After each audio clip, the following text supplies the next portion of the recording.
voz es dura. Su voz es segura. Y sin ninguna fisura, a los temas le da altura. Azura, azura, azura. Al pan, pan. Y al vino, vino.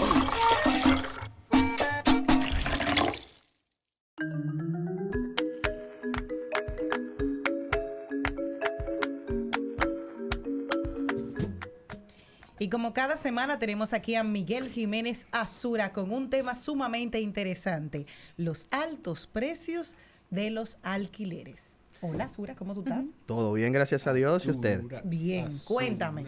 Tira Qué fuego. bueno. Miren, yo estoy un poquito mal de la garganta y ustedes saben, voy suave también. Para felicidad de ellos. Sí, sí. Exacto. Te meten la lengua en tu aparato. Muy probablemente. Ups. Miren, Gracias. hay una pregunta que yo creo que tenemos que hacernos y es ¿quiénes están comprando las propiedades en la República Dominicana? Ni Carlos ni yo.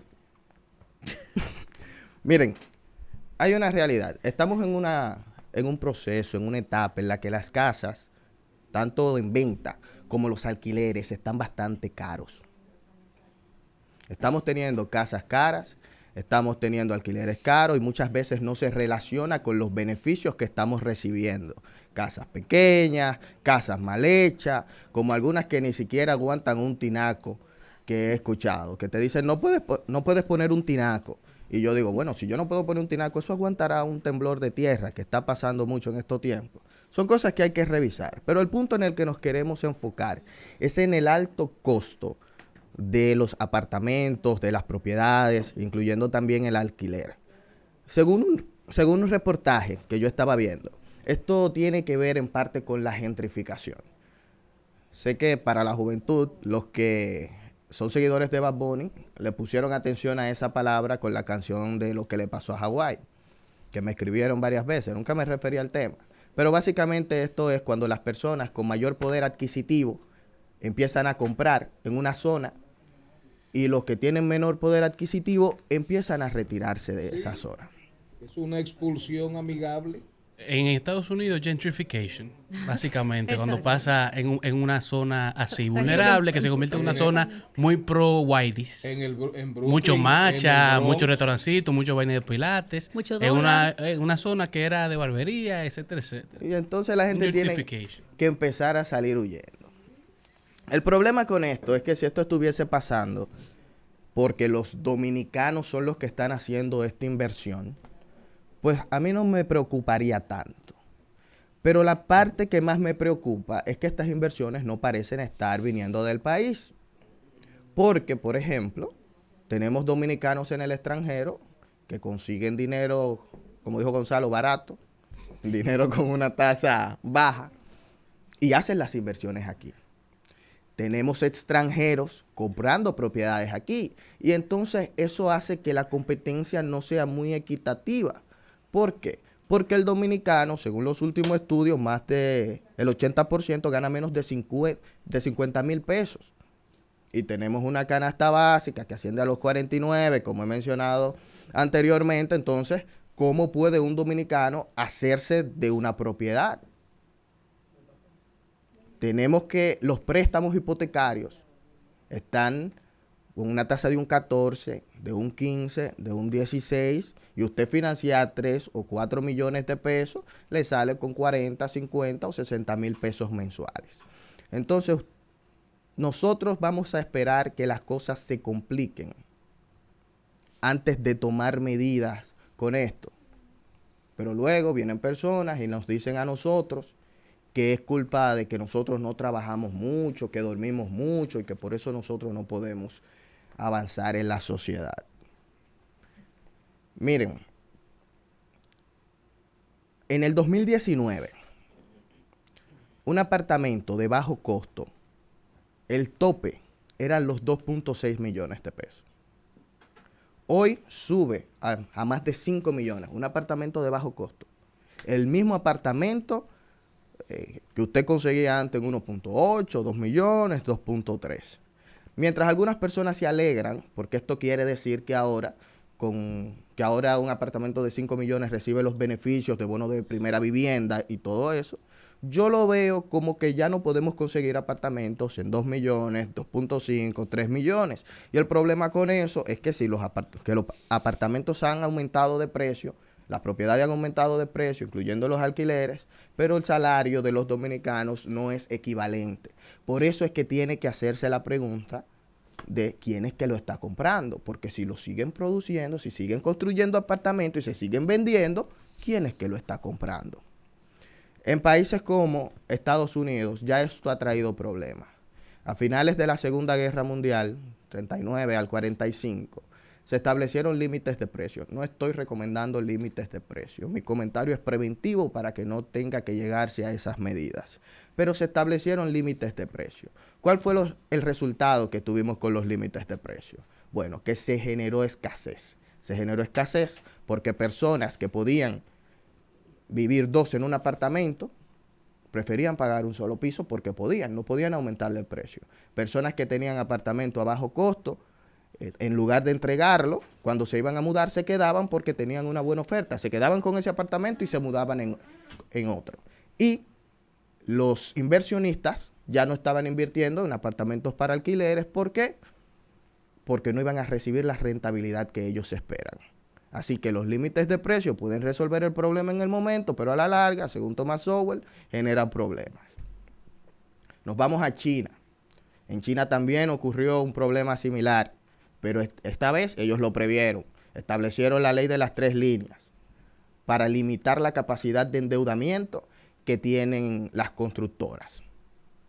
Básicamente ellos se dedicaban a tomar prestado, construir, vender y volverse a endeudar.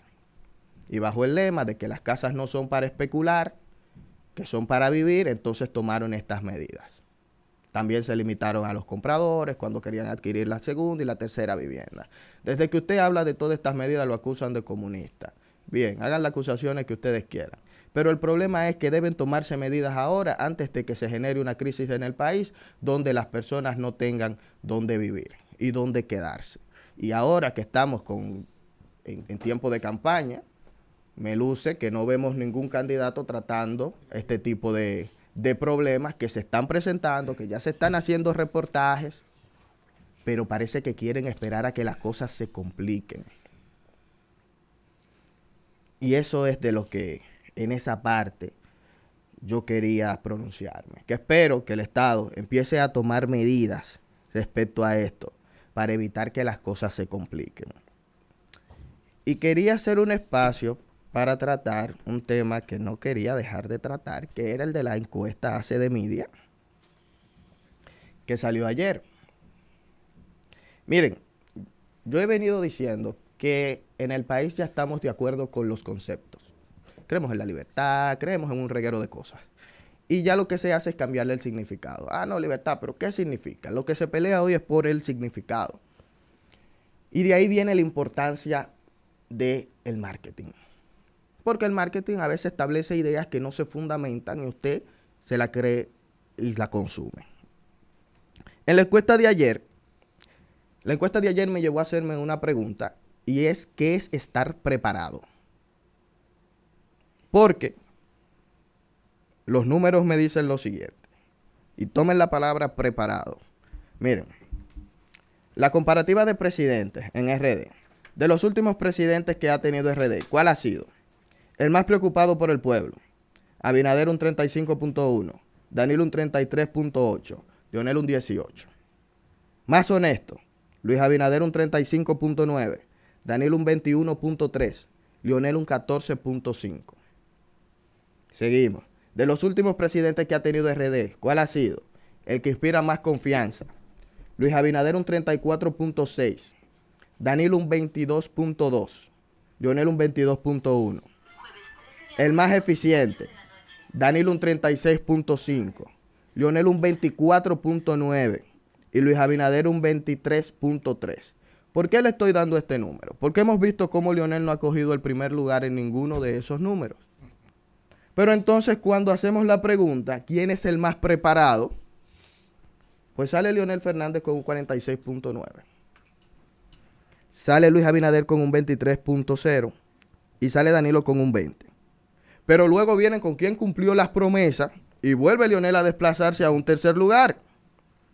Luis Abinader un 26.8, Danilo un 24.1 y Leonel un 14.0.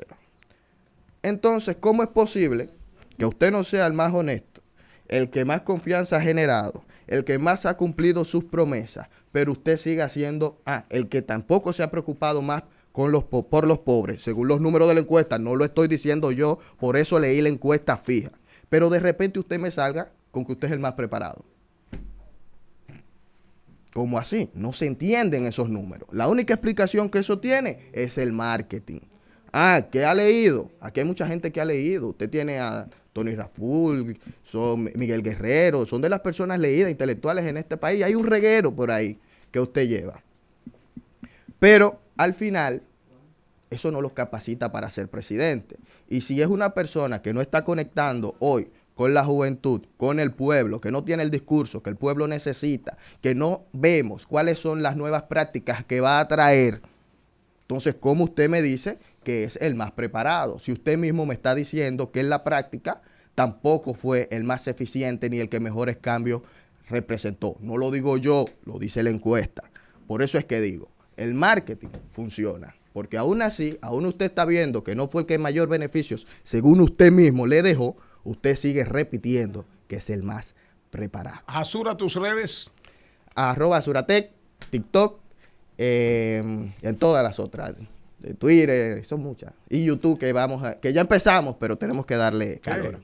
Agradezco el dato que me envía un amigo, Maribel Contreras, a propósito del comentario sobre la música típica y el Festival Presidente, que sigue caminando y ya se generan opiniones, coincidencias, contradicciones, disidencias, y me dice un amigo, ese dato no lo tenía, pero qué bueno que fue en la época de mi tatarabuelo, Ulises Xerox, que en el año 1890 Lilis concedió un permiso para poner en Santo Domingo, en la capital, una fábrica de hielo y una fábrica de cerveza. Y que en el año 1893 arrancó la primera cerveza dominicana, pero que era de un gringo de New Jersey, de un americano en una sociedad con dominicanos, y que se llamaba Cerveza Nacional, 1893. En el año 1929, Trujillo no había llegado al poder todavía, estamos hablando del gobierno de Horacio Vázquez, aparece la Cervecería Nacional Dominicana, y las primeras dos marcas eran Colón y Reina. Me imagino que Colón desapareció porque no dicen que Colón da mala suerte. Zafa. Con la reina. Se fue hasta con la reina. Sí, Colón y Reina. Y que ya con Trujillo en el poder, en el 1935, salió la cerveza Presidente, que cuando salió se llamaba Presidente Especial. Oigan bien, y terminó llamándose Presidente. Cervecería Nacional Dominicana, que ustedes saben, hoy es una empresa de hace tiempo de accionistas extranjeros, después que la vendiera la familia León Jiménez. Vamos a escuchar El Prodigio, que es un músico prodigioso. El Prodigio es un músico prodigioso. Lo llevaron a los 5 años, al Ciudad del Mediodía, anda el video por ahí. ¿Al por Prodigio? Eso, sí, por eso es que le dicen. A los 5 años. A los 5 años, ya se comía. Ya se comía el acordeón. ¿Quién se lo puso el nombre? ¿Jackie? No. No. ¿Quién? Fefita. Pero su primer escenario fue el Ciudad del Mediodía con 5 años. Pero lo conocen como el Colorado. Después de escuchar este merengue, vamos a hablar de tecnología.